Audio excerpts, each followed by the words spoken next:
Hi students, our topic is Fundamental Rights and Directive Principles, which is the second chapter of your curriculum.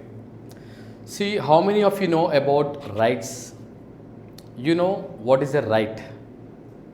Right is something like this. For example, there is a family. Let us assume yourself. Okay? One brother and one sister is there in a family. And your father has bought you a toy, let's say a video game. Okay, only one video game he bought, and he said, okay, alternate days you and your sister can use this toy. On Monday you use it, and Tuesday your sister will use it in like ways. Then all of a sudden that boy is using daily and is telling, no, it is for me. Girls, we have to take care of something else, playing in dolls and all. This video game is meant for me. Then that girl will say, no, it is my right. Okay, I am your sibling, and father said we both have to share day by day. Understand? It is my right. Understand? Make this point. So, such a way, if something is written and it is said, you can claim that as your right.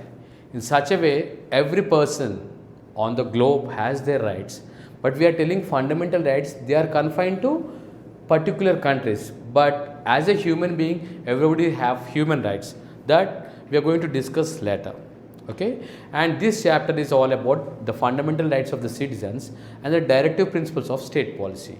Fundamental rights means the citizens who exercise their rights, whereas the directive principles are the principles to be followed by the state, that is the government, in order to ensure a welfare state and ensure socio-economic justice to the people. So, in the introduction part, we are going to discuss certain things now. The idea of the constitutionally guaranteed fundamental rights has historical background. See, whatever fundamental rights are there in the constitution are not something they have written just one day before that this. Understand? It has got historical background of some 800 years. Okay, we can trace it to 700 to 800 years back. The following have inspired the fathers of the constitution to incorporate some rights in the Indian constitution.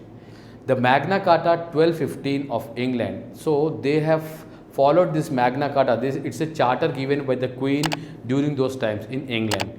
And the Bill of Rights of 1791 of the United States of America, and the French Declaration of Rights in 1789. See, these all form the base for these fundamental rights what we are enjoying today with proud. Understand? Thanks to those acts. The British government policies and administration for more than 2 centuries have created an urge in them to provide the citizen of India with the opportunity to participate freely in the democratic process of the nation. See, we know very well, even the Britishers know very well that we have been ruled by them for over 200 years.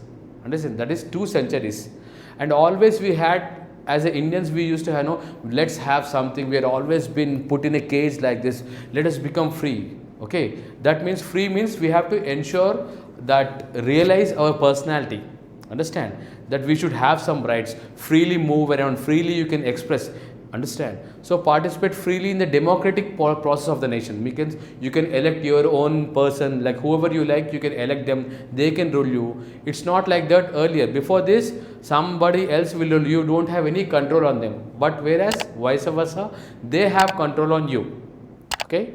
The fathers of Constitution were inspired by Universal Declaration of Human Rights, which was adopted by the United Nations General Assembly on 10th December 1948. See, the constitutions of different countries were inspired by the UN Declaration. What they said, Universal Declaration of Human Rights, every human on the earth is supposed to have certain rights, okay, by birth, which you cannot avoid or deny them. So that was made as a policy adopted by the UN General Assembly on 10th December 1948. Further, all the members of the UNO, India was also a member of that, were requested to respect these human rights and incorporate them in their respective constitutions. See, who all are the members of these United Nations organizations? They were asked to implement these human rights and incorporate them in their respective constitutions. Every country have their own constitution, no? You have to include these human rights in them as a part of fundamental rights.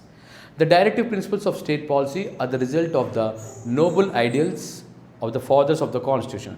See, apart from rights, we have directive principles of state policy. These are the guidelines to be followed by the state to ensure social and economic democracy. Okay, they were inspired by the directive principles of social policy of the Irish constitution. We have taken this part from the Irish constitution. Okay, so these principles promote welfare state and ensure social and economic democracy. See, government is given a certain measures, they cannot go. See, you know, welfare state, government has to ensure. Welfare state means they have to take care of the needs of the society, needs of the people. See, whether they are dying or living, they are living with hungry, no, you have a ration shops, okay, public distribution scheme. What are all these for? To ensure it's a welfare state, the people should not go to bed with a hunger or empty stomach. They have to ensure, provide employment opportunities, education, health facilities. By all these things and providing law and order, they will ensure social and economic democracy. Okay, thank you.